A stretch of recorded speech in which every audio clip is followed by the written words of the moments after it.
Welcome back. It's time for day 2 of our semi-finals here at Challengers Uprising. My name's still TJ, now joined by Ibras. Once more, it's the second day of semis, and we had a long day yesterday. Indeed, we did, TJ, going all the distance on that one. Just really thrilled to see it. And yeah, genuinely so happy to be here for another day of the semi-finals. Glad that I'm now not hearing myself twice. Are you? Was for a little bit there, but yeah, we're all good. We're all good. Oh, okay. I'm getting word. Sorry to interrupt you, Ibras. I am getting word we missed an important step. As we kick off today's broadcast, we do need to give a quick shout out to Space Street Time.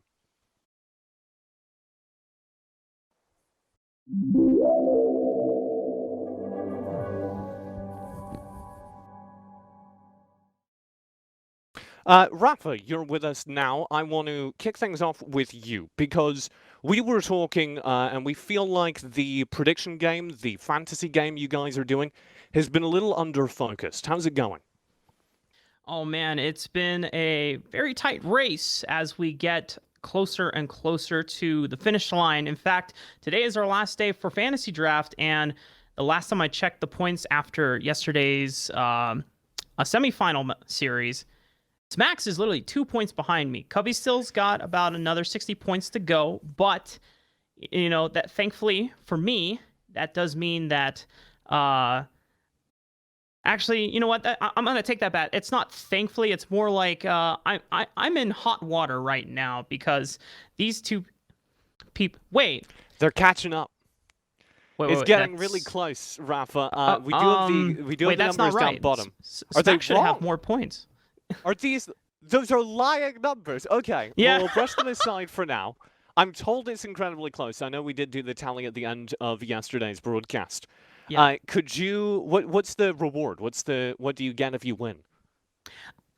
You know, the reward is just sheer pride and you know, the satisfaction of saying, you know, haha, you guys suck and I'm the winner. But there is a huge punishment, and I'm actually very concerned of losing and having to do this punishment because it's really embarrassing, and like at first I thought I was gonna be okay, but now with everyone closing in, I might have to do it, and I'm not too keen. What could you possibly have thought up that's that bad, Rafa? TJ, the two losers have to do a TikTok dance, basically. Right, but that's not too bad. They could, you know. What? I bet you're a fabulous dancer. No, you don't want to see my dance, dude. No, I'm looking forward to this now. Ibras, on that desk, who would make the best TikTok video?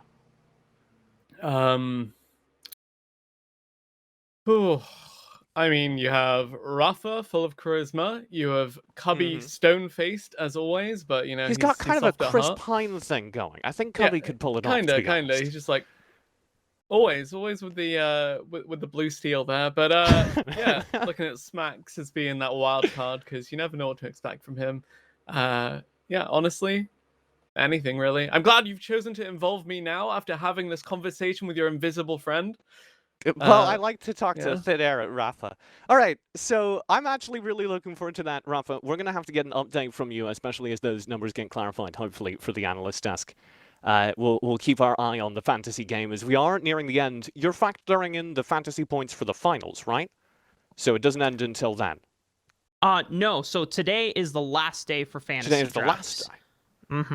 Yep. Ooh. So after the semifinal series today, we will declare our winner, and then the two losers who will have to do TikTok dances. And the person that's in second place will just have to do the dance, but the person who is in last place will not only have to do the dance, but also be dressed in a very silly manner. I will leave that up to the discretion of the loser, so that you know I don't have to enforce something that they are not comfortable with, or I'm not comfortable with if I'm the loser. But it's not going to be me. I might be second place, but there's no way that I'm third place. Yeah, you never miss, and I know that about you, Rafa. It's time to talk League of Legends, though, so we got to keep things moving. Ibras, you have been a long-time aficionado of Rumble. Tell me quick 3 facts about Rumble before time runs out. You've got 23 seconds remaining. Heat is a unique resource, only champion with heat in the game, of course.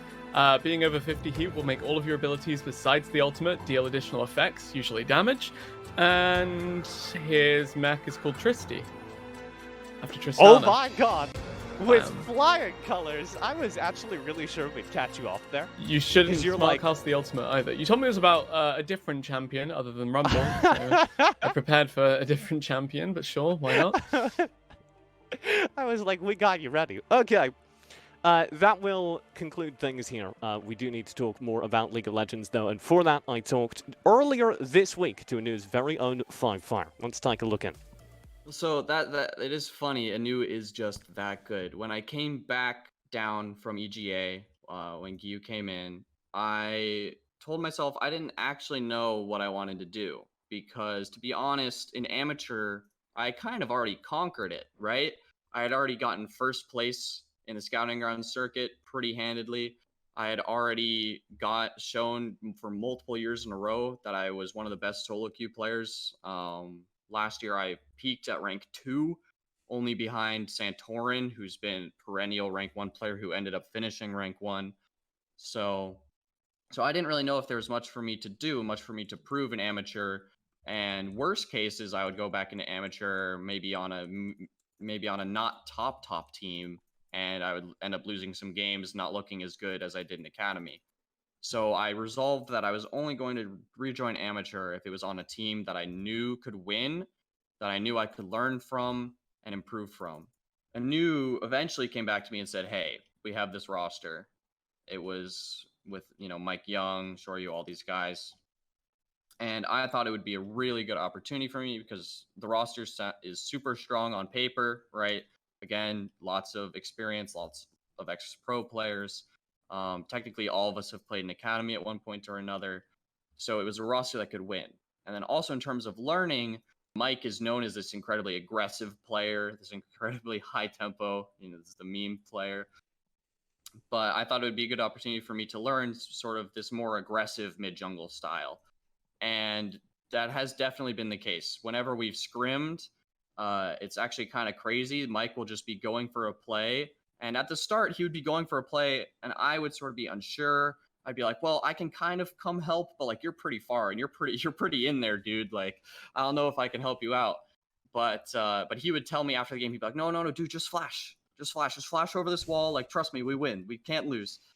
And then next game, lo and behold, he would go for another invade. He'd go for another play. I would flash over the wall. I'd get there, a half second before the enemy mid, and all of a sudden we would just win the fight 2-0. The game would be over, or our Kindred would just have 2 kills, right? And then also learning how to play more of a dominant mid style myself, because Rodov is obviously god of sack in top lane. He's, he'll be playing Ornn till the day he dies. And so learning how to use my role in that sort of type of game instead of on EGA, where I was more all right, I'm going to pick Zoe and I'm not going to do anything, but at 20 minutes, I'm going to hit a bubble and that's going to win us the game, right? So being able to learn that more early game play style, more aggressive, more dynamic play style has been a big thing on ANEW.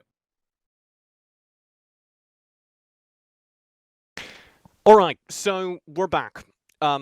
Previously, Ibras, we did a thing where we would always talk through how me and Matt did a thing where we would always talk through which League of Legends champions would make the best podcast guest. We built a whole tier list. This saga will never be complete. So I was thinking, what are we going to do, Ibras? And I know that you're not a boring human being who listens to NPR, so I've got our own tier list. I need you to tell me which of these League of Legends champions would have the freshest fit. Here it is. I'm going to ask chat to help out as well. Which of these League of Legends characters do you think would be the best dressed? Ibras, I believe we only have a minute left, so you need to go fast. Aphelios, very well my dressed, God. actually, relative in the grand scheme of things. Where is he S tier? I think you follow that with Echo. Yeah, Aphelios S tier. Is this base skin, yeah? Okay, in which case Aphelios, Echo, both S tier. I don't know where Echo is. Echo is E, next to Dr. Mundo, above Hecarim.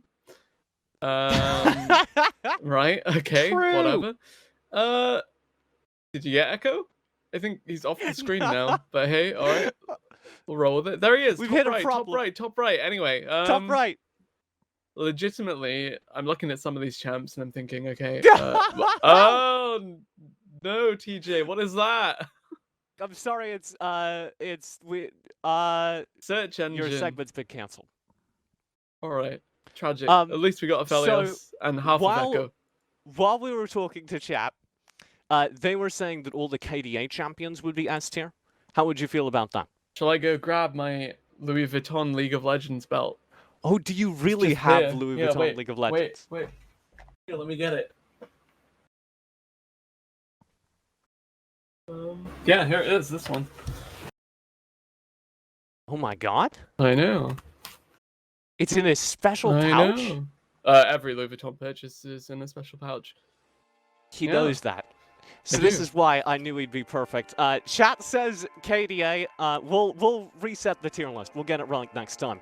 For now, it's time to get into the semifinals. Rafa and the lads have a whole desk ahead of you with a whole game after that.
Well done, Cubby. Well done. Well done. You know, this is Cubby's first hand at doing.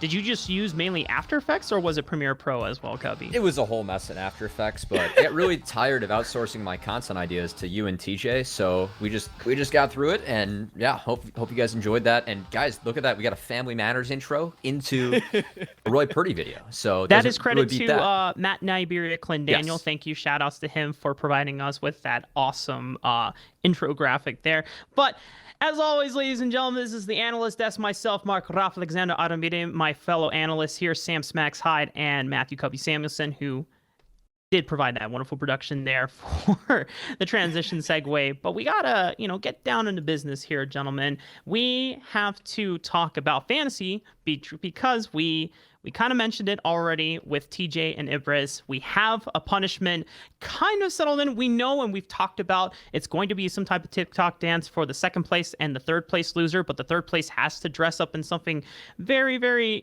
something within our comfort boundaries, but something definitely silly. We will either be airing it on just general social media, or if we can manage to fit it in on the broadcast on the day of, maybe we can. That will remain to be seen. So, keep your eyes peeled on Challengers Uprising on Twitter, and we'll be revealing more information once this weekend comes up.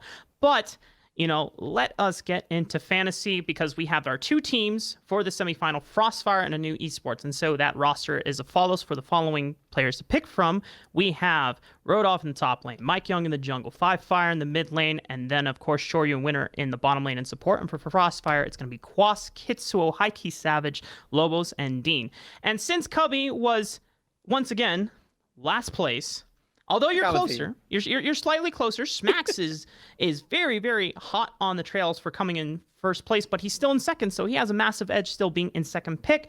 And of course, I will be the last pick in this draft. Like yesterday, we're going to be picking only 2 players from the available 10 people from both rosters. So Cubby, what was your first pick, man? Well, last time I had first pick in a new game. I went with FrostFire, the catalyst that really gets ANEW going. But this time I decided to take the carry. We need the big carry. We need the big points in this best of 5. I'm going to be taking Shoryu.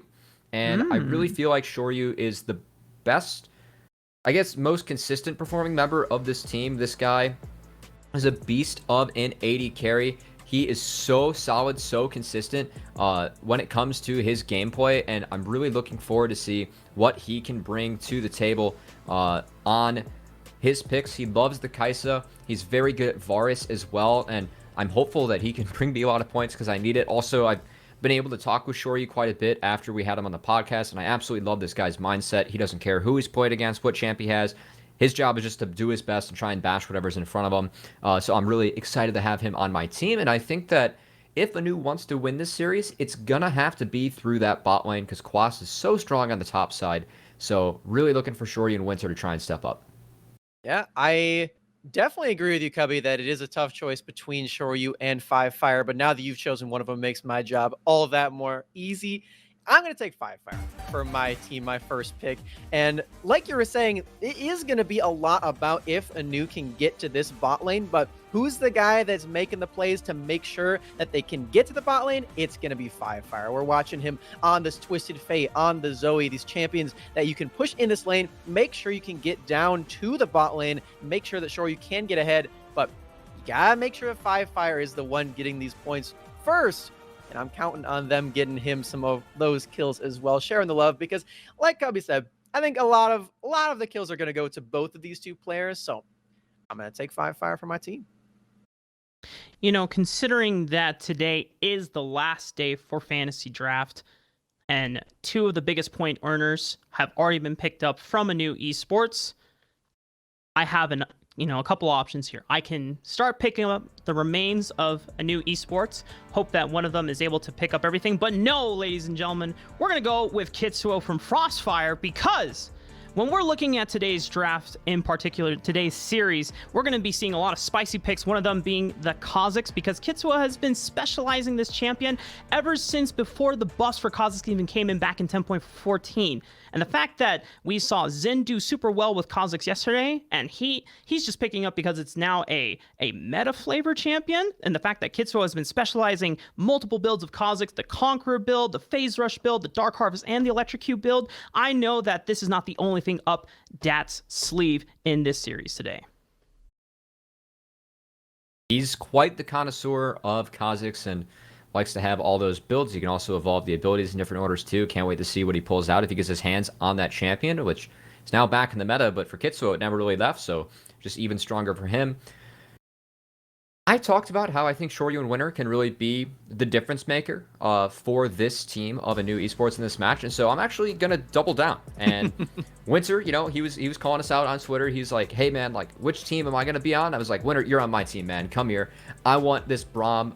We both really have an affinity for Braum. I was, fun fact, I was the #1 Braum NA earlier this split before. Okay. Yeah, before work came caught up to me on the ladder, and the rest of the actual good players caught up to me too. But this guy's really good on his champions. He plays Braum, he plays Rakan, he plays Nautilus. He's not going to play Enchantresses as much in the bot lane, and it's going to be a really interesting matchup going into Dean, who loves that pocket Sona, will happily play Soraka and Janet as well. And I think Shoryu and Windsor have an opportunity to possibly punish that lane just because of the squishier nature of those champions. So I'm hoping that both those players can really step up and be what drives ANEW forward in this match. Well, if you're doubling down on the bot lane duo, I'm going to double down on the mid jungle duo. I'm taking Mike Young on the Sheep squad here over for me.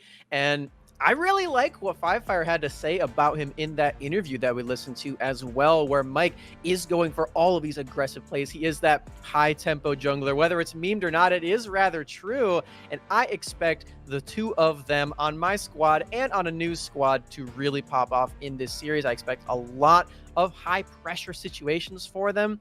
And yeah, I'm expecting those big points as well. I am only 2 behind Mark. So if these guys can pick me up those points, then I don't even have to make the TikTok dance. It's going to be nice. The only way that I can beat you, Smacks, is I have to basically, root for the fact that FrostFire are going to win today's series. And I know we're getting a little ahead of ourselves in terms of predictions, but if I'm going to beat you, Smacks, I have to double down on a mid-jungle duo pair as well. And it's going to be Steven Marquez, a.k.a. High Key Savage, me, Kitsuo and Heike Savage go all the way back to 2018, ever since we were all in First Blood server together, and these guys have been playing together for so long. They have a very interesting relationship with each other. I know Kitsuo and them, Heike Savage, have sometimes argued about how to play the game, but when they are on the same page, they are an unstoppable force, and that is what we're going to be looking towards, as FrostFire will be having a very unexpected, in my humble opinion, victory over ANEW Esports today. And I know we're kind of getting into predictions, and I might have already given a little peek of what I think will happen, but I'm just the desk host. My analysts will probably have a better insight than me, but we do have a special returning guest analyst. Here is TJ's correspondent, Ibris, for more. Thank you, Rafa. I'm Ibris, your TJ correspondent, and now for more information, we go to TJ. Thank you so much. I'm TJ, your Matt Niberia Clendaniel correspondent. We're going to go now to Matt Niberia Clendaniel for more information on our guest analyst today. Matt, you're there with Foxy, right? Thank you, TJ. I'm Matt Niberia Clendaniel, your Foxy correspondent here at Twitch Rivals. For more, let's go to Foxy. All right, Foxy, it's semifinals. This one's for all the marbles. It's ANEW versus FrostFire. Don't yawn at me. Come on, this is important. You ready? Let's go. Going straight for ANEW. She believes this will be a clean victory in the best of 5. Oh, no, not so clean. Foxy predicting an ANEW lead over FrostFire. Is that a 3-2 or a 3-1?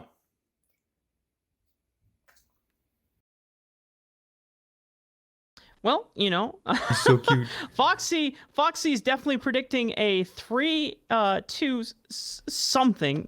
I think it's a 3-1.5. About like 1.5 smacks in there. Something along those lines. Whichever right? one's more right, I think we can give it to her. Yeah. Something along those lines. Well, I'm going to go ahead and actually pivot over to Smacks real quick. I want to see what are your thoughts and what's your predictions overall for this series between ANEW Esports and FrostFire. Who comes out on top here?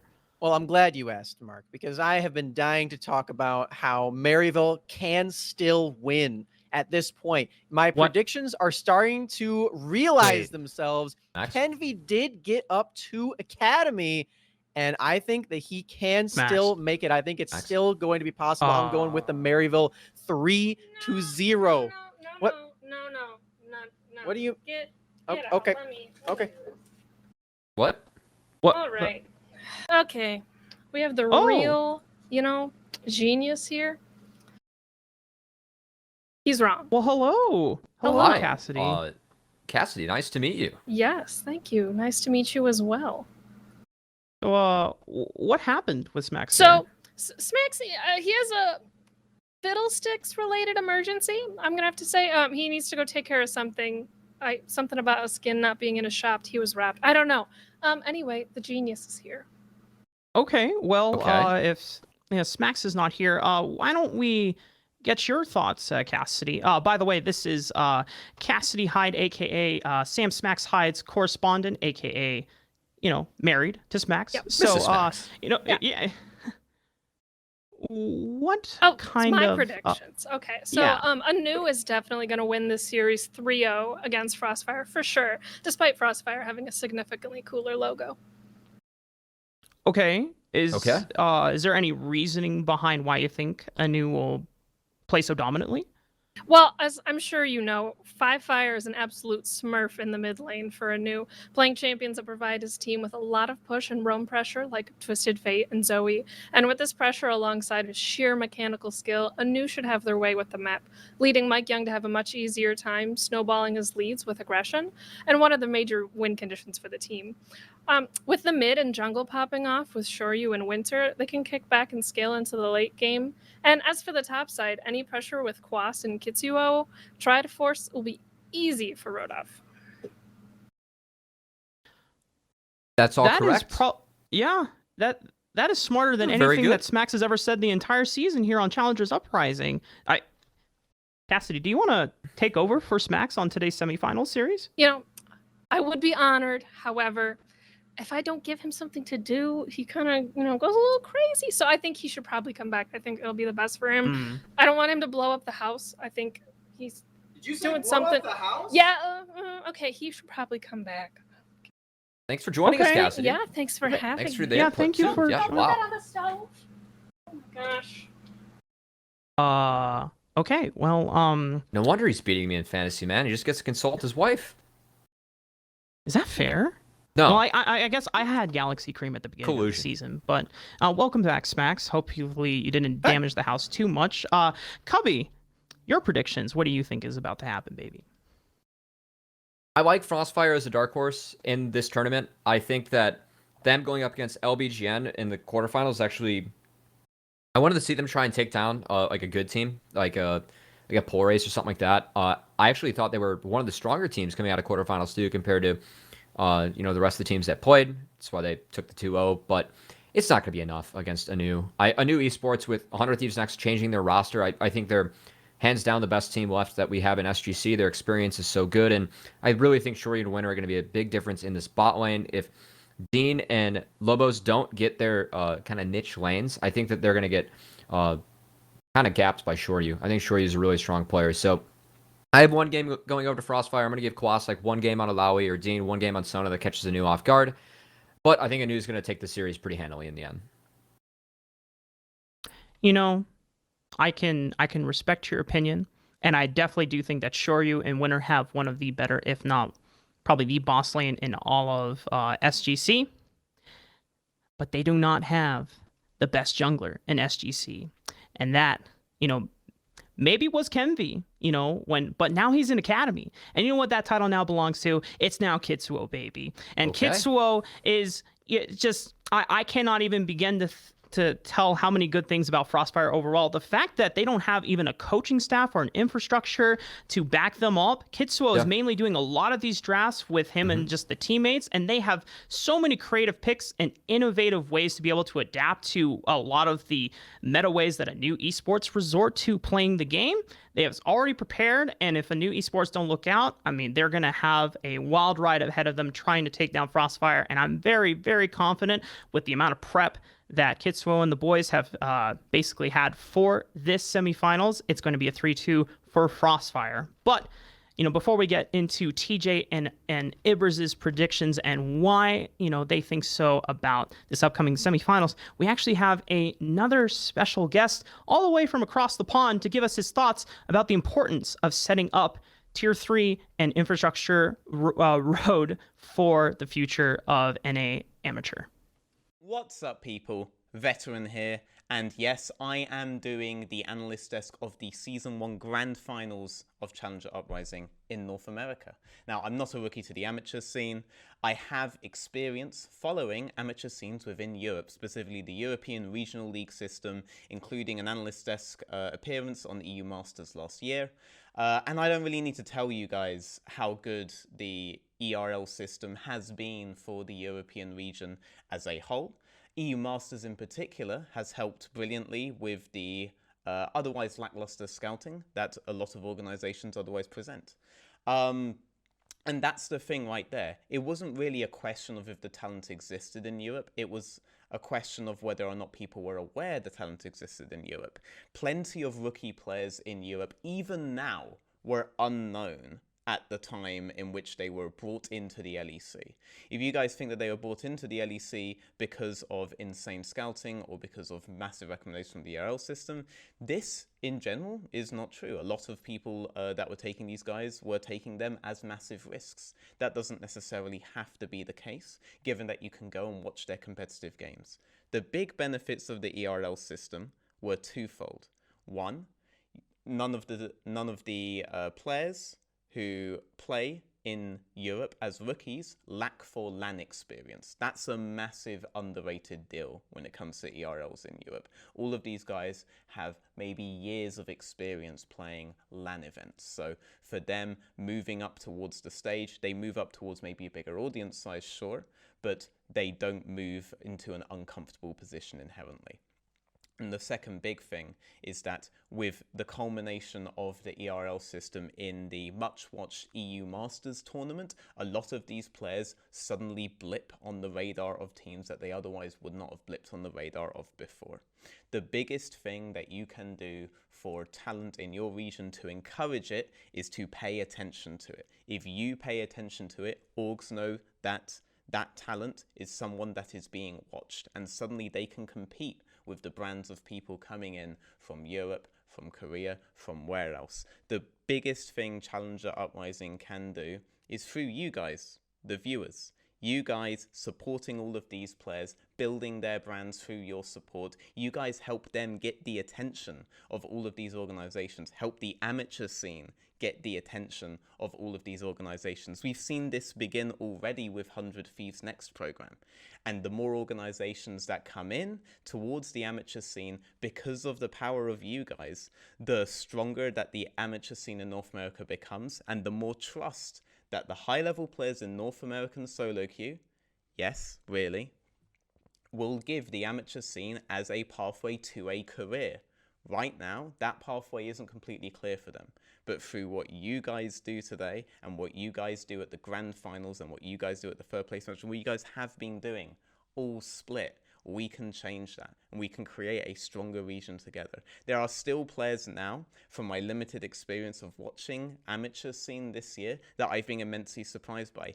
NXI yesterday giving an incredible performance out of nowhere. There is clearly talent that exists in North American solo queue. It just needs to be brought out. It's not like these guys are lacking hands. I'm incredibly excited to participate in this. It's the start of something great. It's the start of something necessary. And because of that, I want to give it as much help as I can and as much attention as I can every step of the way.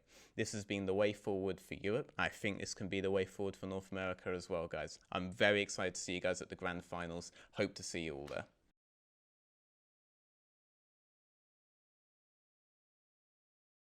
Thank you so much, Veteran. And it's such an honor and so humbling to be able to have him now working with Challengers Uprising and us here on the on-air staff here. I just, you know, being able to follow his work. I know, Cubby, you've been a huge fan of his work for such a long time. And coming from a background as a collegiate coach for Miami, Ohio University, you know, I would imagine that there's some perspectives that you definitely share with Veteran here.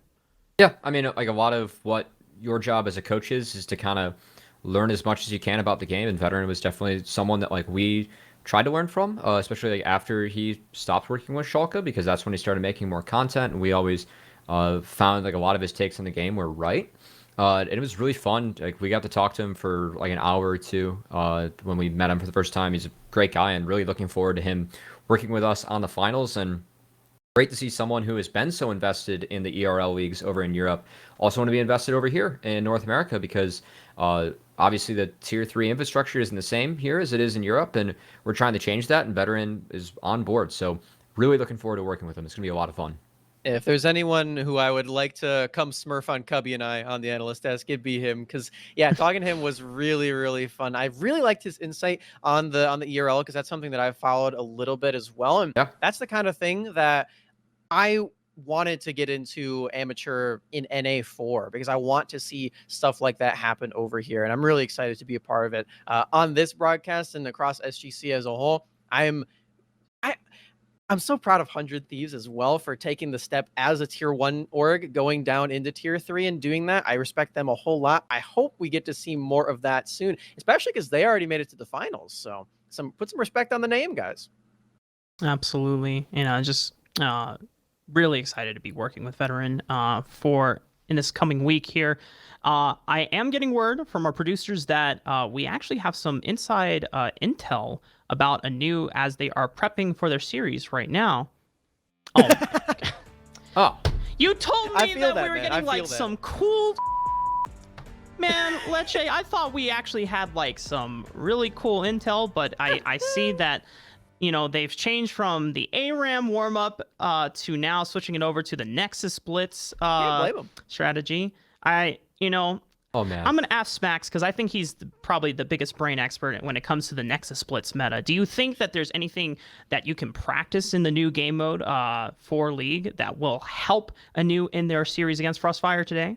You know, I'm glad you asked because I am the expert. I'm the best player in the entire world at playing League of Legends for fun. And that's exactly what I've been doing today a little bit as well. Something that is unique to Nexus Blitz is you have 2 junglers. So you have 2 people who roam around the map very, very well. So maybe ANEW are trying to put some of that strategy in on their own. I know they do play Twisted Fate a lot, and he's definitely a roamer. So maybe they're practicing stuff like that. I would imagine that FrostFire and Mike Young are the 2 junglers for the Nexus Blitz ANEW squad. I'd sure hope that they're working on closing out games because it seems like they're struggling with that. Maybe they need to work on their like FF skills as well. It's hard to have a long Nexus Blitz game because the Nexus is literally walk to each other in the middle of the map and start beating each other. So it's pretty tough to have a long Nexus Blitz game. Yeah, you know, with the Nexus Blitz, my only concern is that they hopefully don't run into too many Lilia matchups because she's not going to be available for either team to pick as far as I am concerned since whenever new champions do pop up, they are both teams are usually allowed a week to be able to practice with the new champ before they bust it out on stage. So if they're getting a lot of practice against that, don't count your eggs before they hatch, because you still got to take down FrostFire if you are ANEW Esports before you get to the finals, where 100 Thieves are waiting in that grand finals matchup here. But I want to kind of take a little bit more time to dive deeper into ANEW around this topside matchup, starting with Cubby, because we know that Quas has this experience, and he probably has one of the deeper champion pools from this squad. And there's a few picks that if you haven't already seen them, then we might want to save the surprise going into draft, because I'm more than confident that it will be busted at least once today. Yeah, I got to cast them actually over in Focus, where they took down LBGN again over there, like they did in Cup. And I think Game 4 featured a Quas 1v4 on a Lowy top at like level 9. It was absurd. This guy, he is still a very good player. I know like a lot of people like hear names like Quas, and I was like, why is this guy still playing? Like, he's old. Is he washed up? No, he's actually one of the best top laners that we have in SGC. He's very good, and much like he did when he was in the LCS back in earlier seasons, he still has those pocket picks that he likes to play. We haven't seen the Swain from him, but champions like Vladimir, champions like Alawi are top laners that we really haven't seen anyone else pull out, and Quas has pulled him out to great success. So it's good to see him kind of still have that flair, and it's honestly gone down throughout the rest of his team too, because Kitsuo has a lot of flare picks that he likes. Dean plays pretty much exclusively Enchantresses in the bot lane, and that gives this team a very different flavor when you go up against them. And it's one of the reasons why I think a lot of people have them as a dark horse, because not only do they have interesting picks, but also they've really picked up their play. I mean, they were knocked out early in leagues like UPL and Big, but later in the season, they're doing very well in leagues like Cup.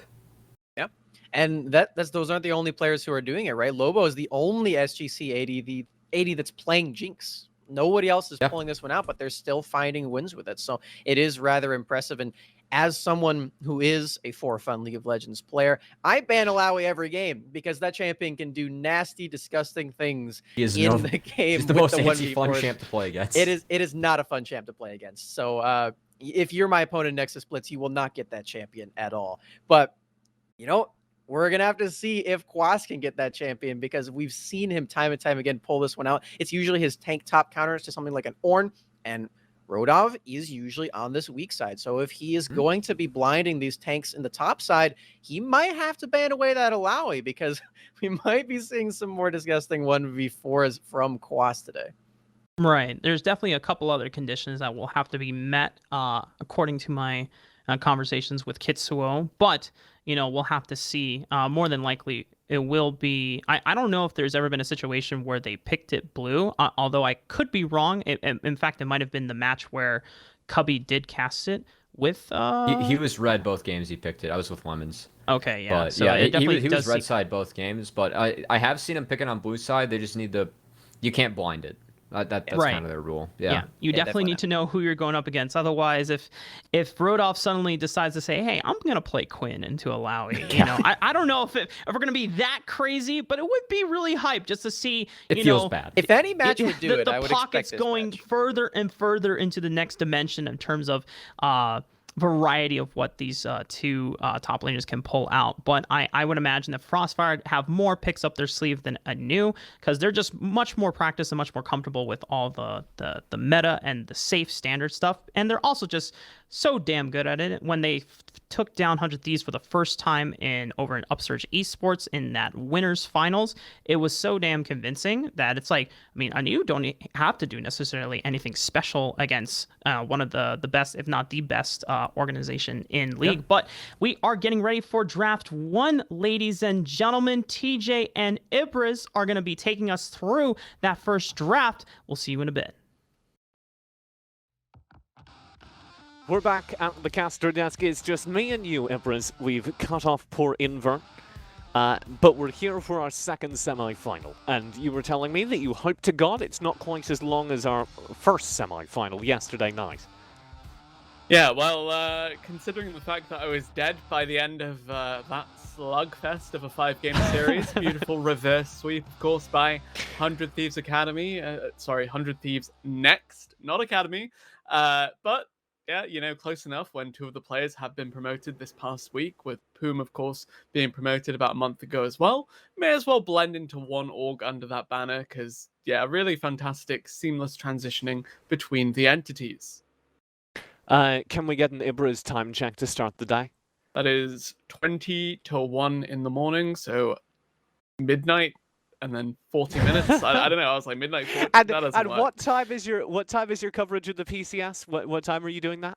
I will probably start around 12, so I have to wake up at 10. So yeah, that's in about 9 hours. So they gotta move fast so you can get a little nap in there somewhere. Yeah, let's do that. Super week there, by the way. So 3 days of that after 2 lovely days of semifinals. I do not know how you're going to survive, although I'm casting Academy this Friday as well, so I think I do need to watch out for myself as well. Let's talk about this match, though. If you are looking for a team to shut down this game, if you are looking for a team to get you home quickly, it's ANEW, right? I would have thought so, and that's why I've actually backed them with my predictions too. But at the same time, you look at FrostFire, it's more than just Quas and 4 other players now, and they have, you know, stepped up. That's why we see them here in the semi-finals. We are into our pick ban phase. Is there anything you're particularly looking for to that effect? For me, it's all about FrostFire in the mid lane. Yeah, honestly, the issue with target banning FrostFire is the fact that you're looking at specific champions that maybe, you know, are super effective, like the Jace, like the Syndra, but then think about the fact he plays so much more than that, and it becomes increasingly more difficult to ban someone out. Is that Gnar? Is that the head of like the top of Gnar's head? That's like, I think that's actually his paw. I think that's like one of the front paws of this Flash. Yes, I do think I recognize that color of fur anywhere. It's a Gnar ban that does come through. The other furry creature banned out is the Volibear in that FrostFire second cycle. They've focused towards that top lane so far, getting rid of Rodom's very often stall weak side technique that works so well for ANEW.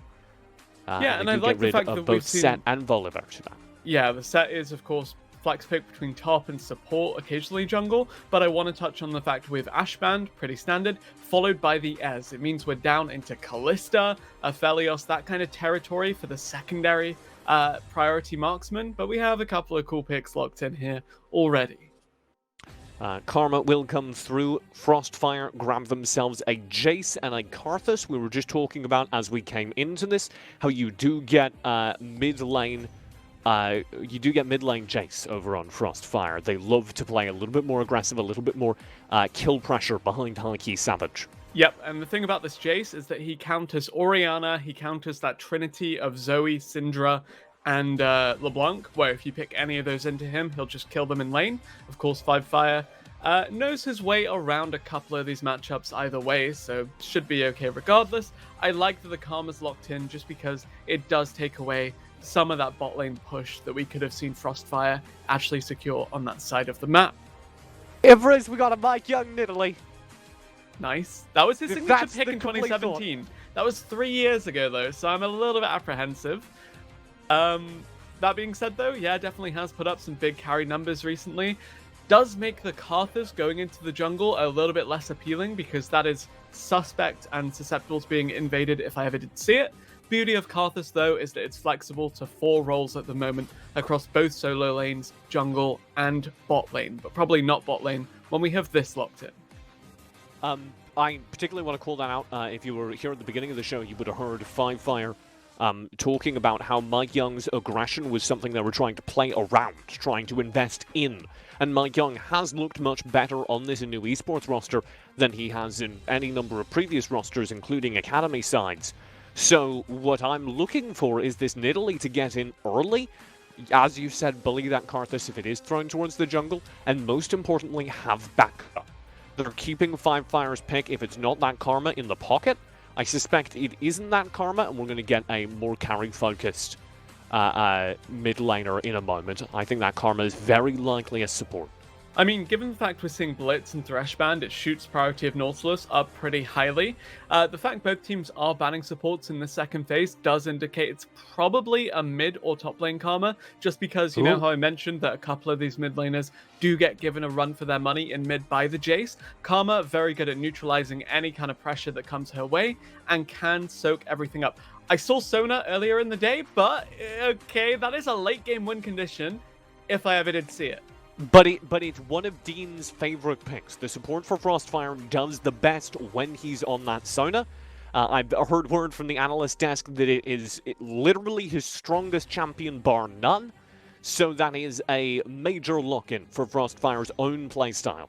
Okay, I like this. This is Pantheon support, and that is a winning kill lane into Caitlyn Sona. You have consistent hard engage across both of your bot laners, and that should give you enough push, enough room to breathe, enough things to play with, that you can actually just secure constant shove for the Nidalee. They could also send the the Pantheon to match the Jace here in the mid lane, but at the same time, I do think that Kalista Pantheon is such a powerful lane that you just lock that in. Here's another flex though, and suddenly we're looking at 3 champions that could go to 3 different lanes. Okay, take your bets. I think Pantheon top for Rodolph. I think then you throw the Karma support and Galio mid. I think you go Karma No, top. with Kalista. I think you go Karma top. I think you go Pantheon mid into Jace potentially, and then Galio support with the Kalista. Otherwise, swap But Galio the to Pantheon Sona with Galio. seems like a nightmare. In which case, They you do have just the send Pantheon flexibility, bot. though. Pantheon goes bot. Karma's top always. There's no world where Karma isn't top, and if Karma isn't top here, then you are the superior analyst, TJ. What about into the Scion? We do need to factor that in as Quas, known for his oddball picks, we'll be locking him in. Fun fact. To a top lane here. Season 7, I want to say, Quas released a book called The Art of Top Lane. And the cover to that book was a picture of Scion. I bought the PDF of it. And then the company that published it leaked my email to like 500 people. But hey, that's a story for another day. Okay. But, and then they were like, you can have our other books for Slow free down, because we've leaked your email. And I was like, I don't even know if I want the books at this point. Like $5, $10 maybe, I don't know. Did you ever get it? I did. It was a PDF, just instantly emailed to your phone. Was it a good book? It was fine. It taught you warding patterns. The trading patterns were a little bit but everything else, fine. It was like the art of top lane. It's a little bit outdated now, unfortunately.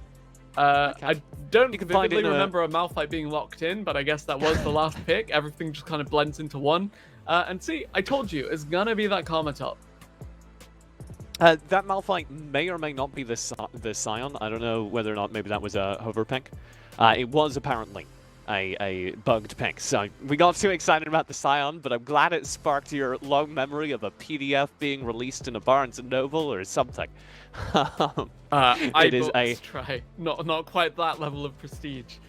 It is a Malphite instead, top lane for FrostFire. Yeah, Malphite into Karma, not really the greatest of lanes. That being said, though, the Karma does give some pretty free scaling to whatever she plays against. Yeah, she'll make your early lane a little bit rough, but at the same time, not too great at coordinating dives onto tanks, simply because when she crashes her wave, it's not a very easy diveable prospect when the enemy top laner is playing something as tanky as a Malphite.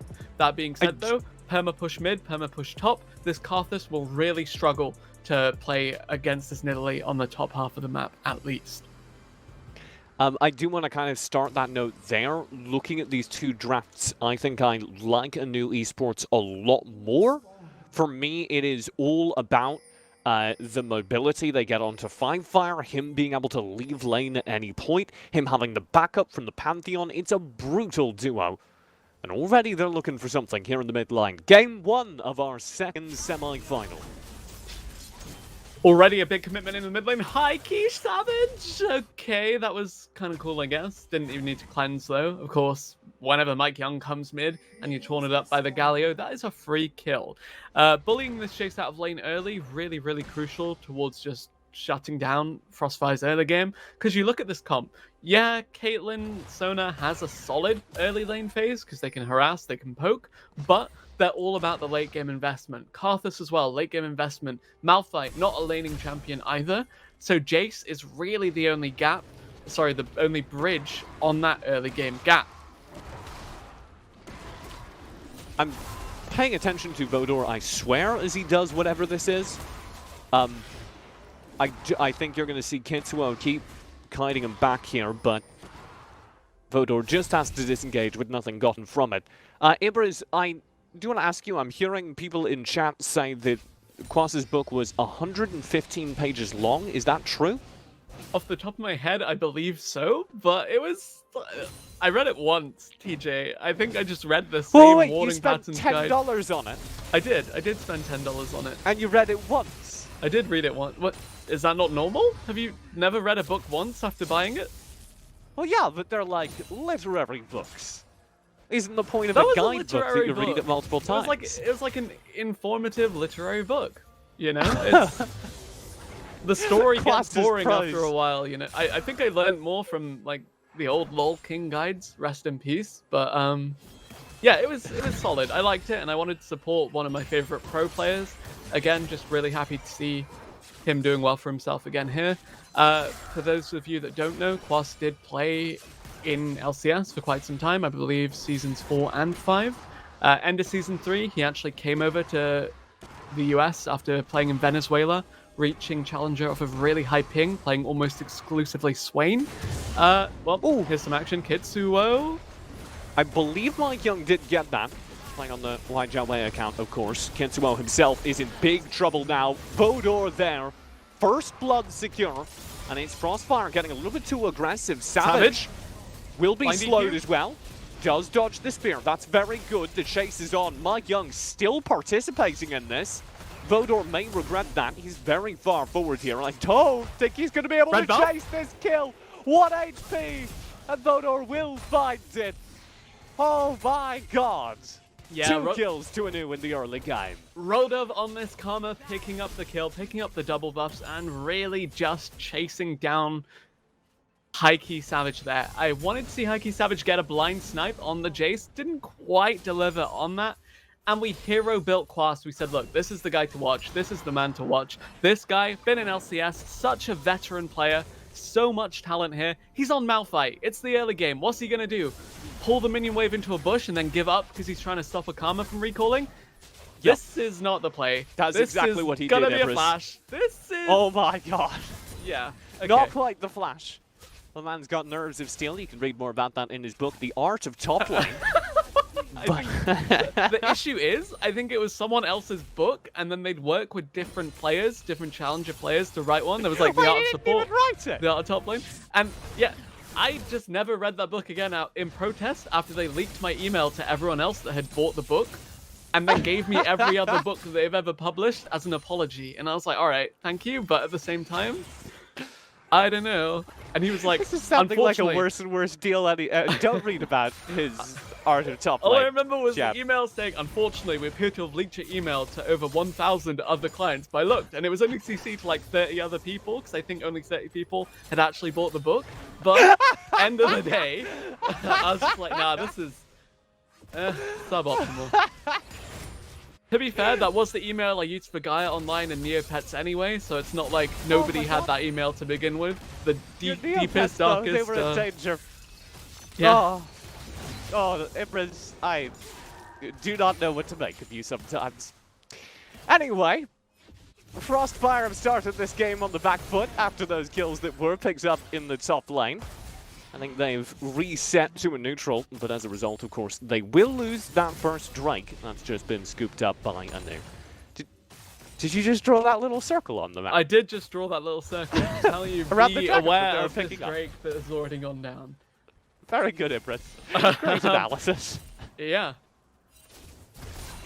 Really, Oh, really cool. it wasn't showing up for the viewers, so they couldn't see that you had drawn a beautiful little circle around the Drake. Shall I draw Ibras, I Sonic take it until back. I'm That was satisfied with miserable. one, and then we can push it to live when I'm really satisfied with how it looks? Okay. It wasn't, you know, it was kind of, it was like an oval circle. It wasn't very good. Wait for the action to come to a lull state, and I'll draw Sonic for you. But right now, with the mid laners crashing into each other. Honestly, though, didn't really talk about it. Just really said that, you know, Mike Young, he has lanes to work with. He has a lot of pressure across the board. Pantheon, Callista, super high volatility, super heavy kill lane, insane engage potential between the Mantra E from the Karma, the Galio ult follow up on the Pantheon when he goes in, Fate's Call as well. Just a lot of commitment able to be found by ANEW. Like this. Ooh. Yeah, FrostFire and Winter so far forward inside the jungle. Will be rewarded for their aggression. Winter dueling the Ghost for the blue buff. You know, will be able to TJ, bust him. I did think that it would be the Nidalee actively invading and ruining the Karthus' life, but it looks like it's going to be everyone else on this ANEW roster, which is still, you know, aim of the game. You keep this champion up, deny him his scaling, but at the same time, just a really, really shaky start for the side of FrostFire. That being said, late game insurance policies across the board, except for Jace. This is where my main reservation comes through, because how do you execute on the Jace pick when he's behind? Your bot lane, by the way, gonna get dove. Heroic entrance be damned, they're fishing for it. Dean will stay safe. He's gone, though. Mike Young with the kill. Deep diving. Lobos is still here, kind of trapped in an aquarium down there. Everyone taking a long look at him. He will manage to survive, but the turret plating's dropped. His support's kicked out of lane. And meanwhile, up top, Quaz has gone all the way in. Rodov is in real trouble, but he'll land the root. This is at the edge of his range, though. So he can't complete the kill. What's worse, here comes Kitsuo. Flash will be burned by Rodov, trying to stay alive. He's warded. This isn't safe. The Alcove Gaming will not save him today. Everybody zoom! Everybody was zoom. zoom! A clean pickup. Yeah, I have no idea why Kitsuo used his E there. It gave me anxiety because I thought, okay, he's really just wasted all of his mana. End of the day, though, they get the kill. It took some time, but hey, you live and learn. Good read by Quas, just pull the trigger on an unstoppable force under the tower. Unfortunately, it does mean Malphite read him like a book. Read him like a book. And then leaked his email to thousands of people. That wasn't his fault, by the way. That was his publisher's fault. I thought you said it was only 30 people. Anyway, yeah, it was. And they were like, unfortunately, our viewer base of thousands of people. And I was like, come on, it was 30 at most. But yeah, it was still mildly uncomfortable. Anyway, as a result of that kill, you didn't really get much, but you get the Karthus back on the board, which is very promising for this late game that we mentioned FrostFire have. And now Winter just running across the map, Swifties in pocket, they're the new boots of mobility, and they are setting up for this dive. Savage will back away. There is the Requiem spent to make sure there can be no proper engage from ANEW. FrostFire and Co doing a good job. Oh, what is this? Okay, I'm gonna hold my tongue. I don't think that's live yet. In the meantime, ANEW Esports are shoving in underneath the turret. Oh no, it is live. And then they popped Herald to tell me stop drawing on the screen. No HP remaining on that mid lane turret. What good art.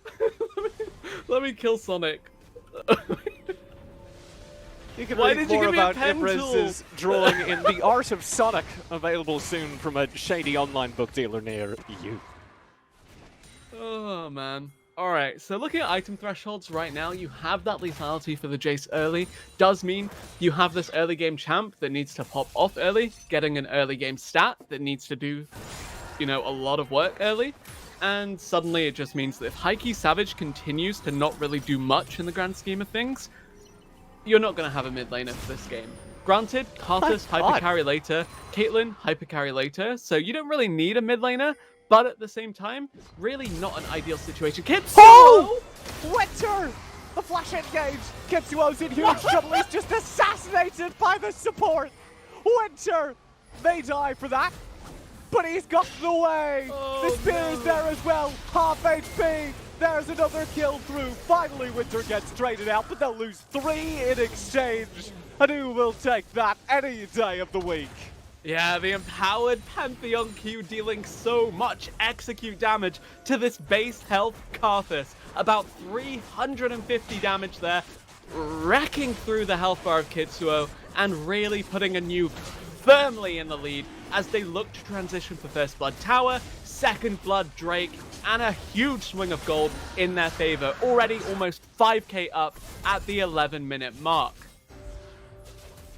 Could you draw a circle around where that drink was picked up, Ibris? I was going to draw a circle around that gold, and I'd be like, 5k plus 5. Shout out to producers Lorne and Joe for giving Ibris entirely too much power over the broadcast.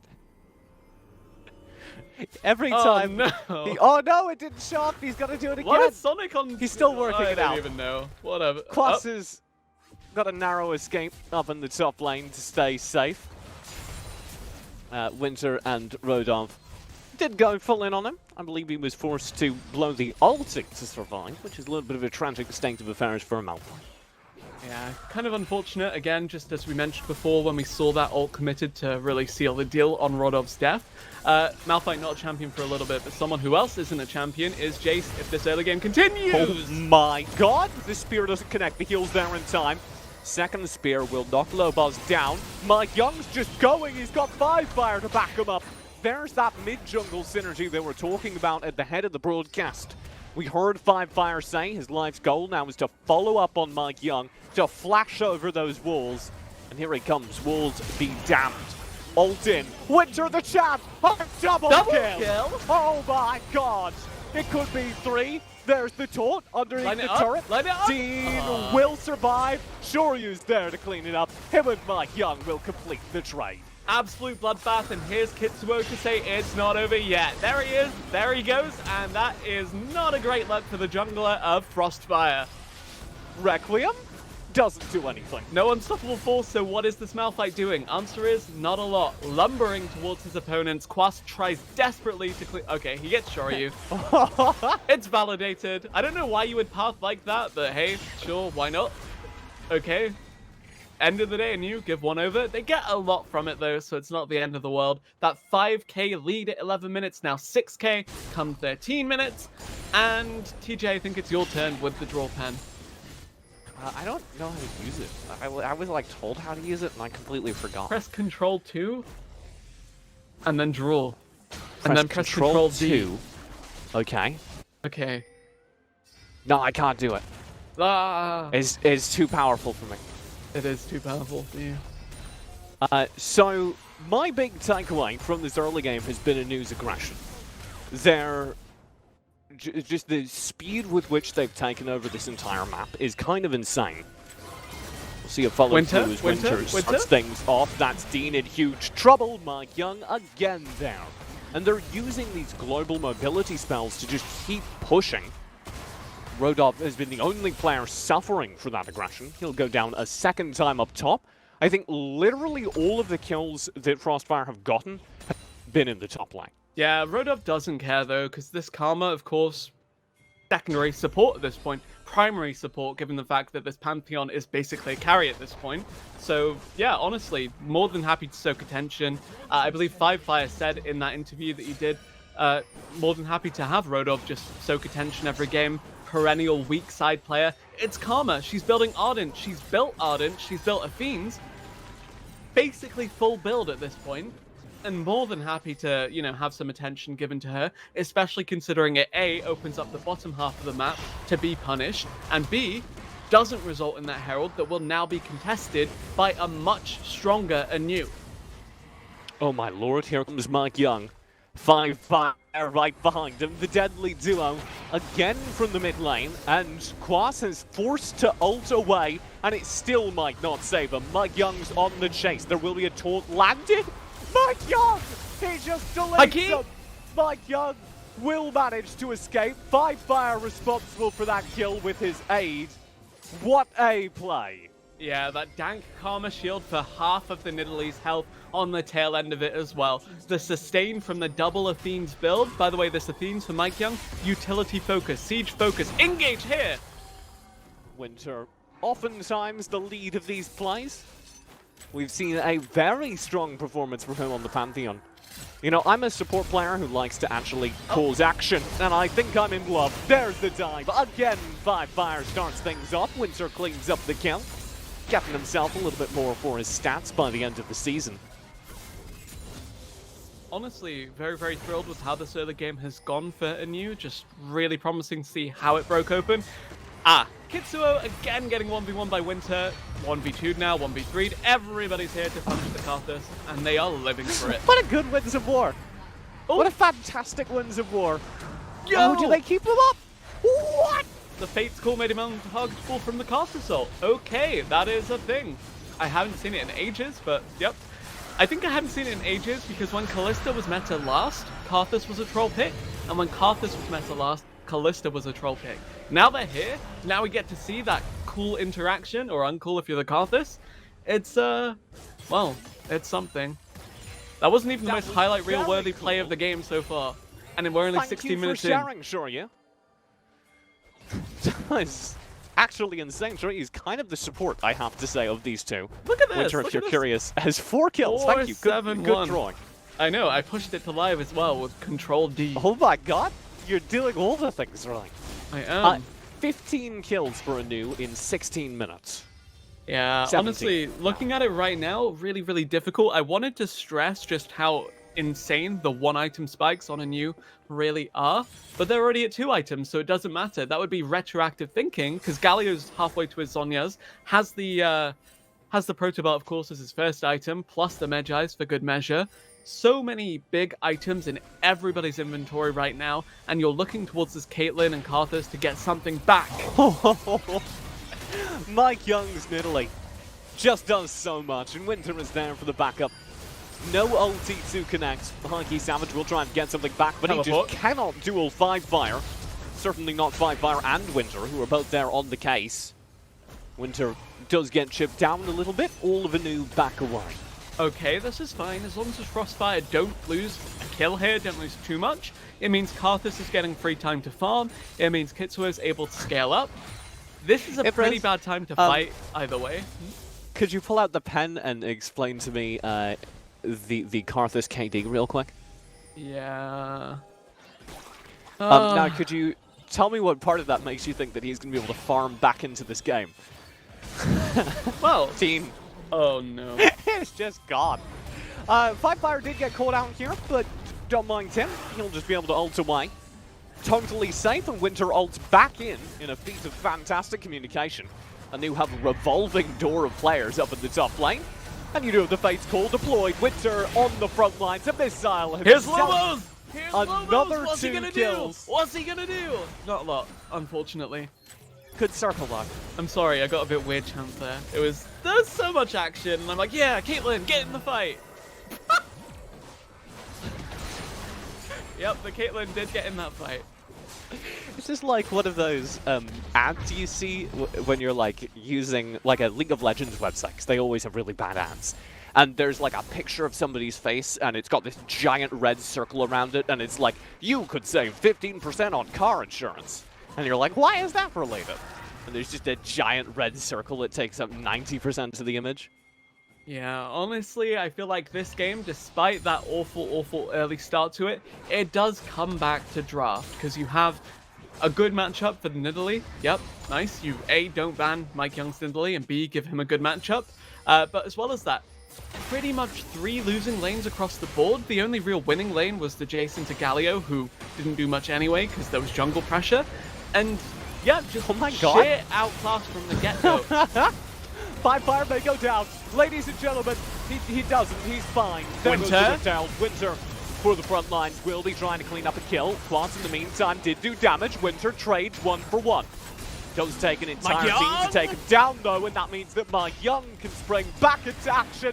The shielding will keep him up. Has my Young finally stepped too far? No, this smite keeps him alive, and he's still going. Producer Joe cannot keep up with Mike Young, but it's just as good because he has finally run out of HP. He did ace the team before he went down though. 30 kills in 20 minutes across the board here. 24 of those in the ANEW camp. That is more than 1 kill per minute, and that is what we are here for. The fact we saw the 3v1 mid at level 1 made me think, alright, we might see some action, but we couldn't have expected it to have been this intense. Such a bloodbath, and it is continuing here as you have ANEW still in the jungle.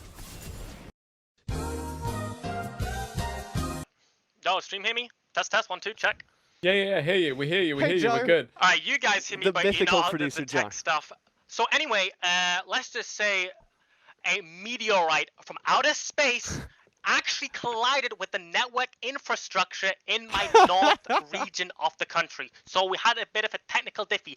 But also, to prove that it's actually not my fault, I tried to refresh my Twitter feed, and guess what? I refreshed the Twitter feed. Hey, Joe doesn't even have the technical production to even show this on the broadcast. But I refreshed my Twitter feed, and it says this. Something went wrong, but don't fret, it's not your fault. So thank you, Twitter. It's not my fault. Twitter. Thank you very much, not my Producer fault. Joe. All right. Anyway, we'll hop in the game. Before you go, Producer Joe, I know you've got a lot What's of up? fires to put out. We have a brief period here where we're going to be stalling to set things up. I believe Ibras can use the draw tool even now. Can you set a challenge for him? Challenge. Do a Sonic in 30 seconds. Easy money. Alright. Well, I'll set up things back. The game is paused, so we'll resume exactly where we cut off. Hey, I'll see you there.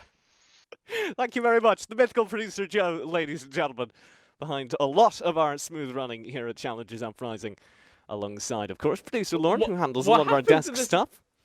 And, oh my god, this Sonic is happening so quickly, Ibras. That's genuinely incredible. He's the mouse. He stole away your mouse. Producer Lord hijacked your Sonic because he needs the mouse to fix the tech. Ibras, that was such a good Sonic. I'm so sorry that we'll never see the end of it. No, oh, he's got it back. Keep it. It's okay. All right.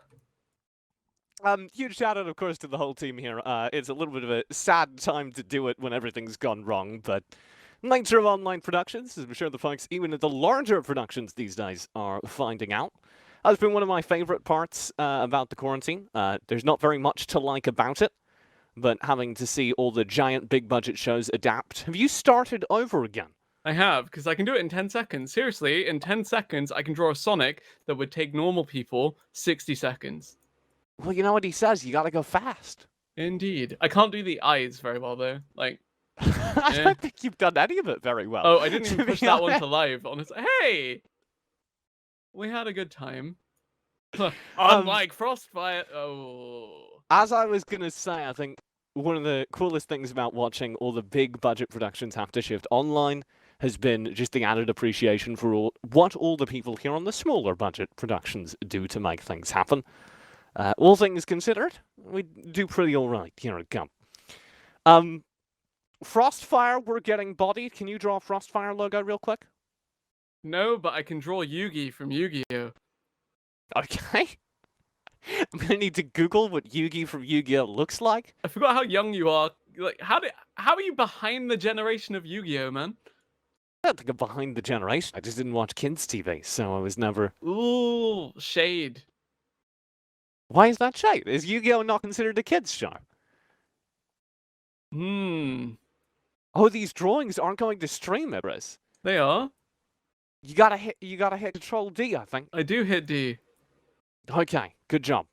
I can't draw the face, TJ. Okay, Yu-Gi-Oh is going to stream. We have confirmation. I think the drawing is getting a little bit Yeah, dry it's at kind this of point. difficult because there's this Doc, our wonderful graphic designer, has got this really cool animated GIF in the background, and you've chosen to draw directly on top of it, which I'm not gonna lie is. I think this is probably the result after the what we've seen so far. But You're not allowed to do that, Empress. You gotta wait. We're not allowed to. We're not allowed to do that on air.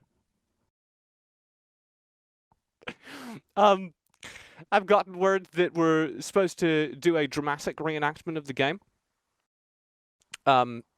Here it is. Thanks.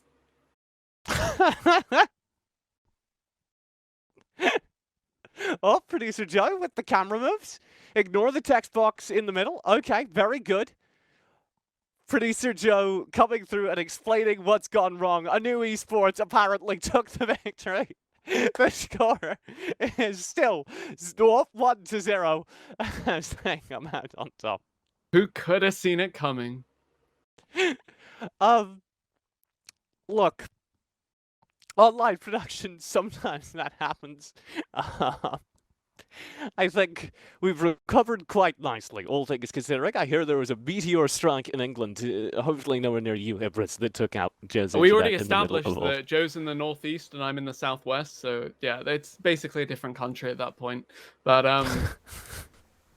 that being said, that game, complete dominance from ANEW, really, as we said. 3 winning lanes across the board, winning jungle matchup. Easy to play jungle when you have 3 winning lanes. Who knew? Yeah. One of the things that they talked about coming into that was playing through Mike Young and playing behind Mike Young. And seeing Mike Young flourish like that is a real good sign that it's working out. Analyst Desk, I don't know what you're going to do with that, but I am told that Rafa and the lads are ready to receive... Was that the book? That is the book, TJ. I have the PDF of the book. It keeps getting copied over to every new phone that I get because of iBooks, just carrying over my library from like 2016. We are going to go over to the desk. We have an analyst desk ready to go. Rafa and the lads to break down the art of the top lane. Don't go anywhere. We'll be back with Game 2 after this.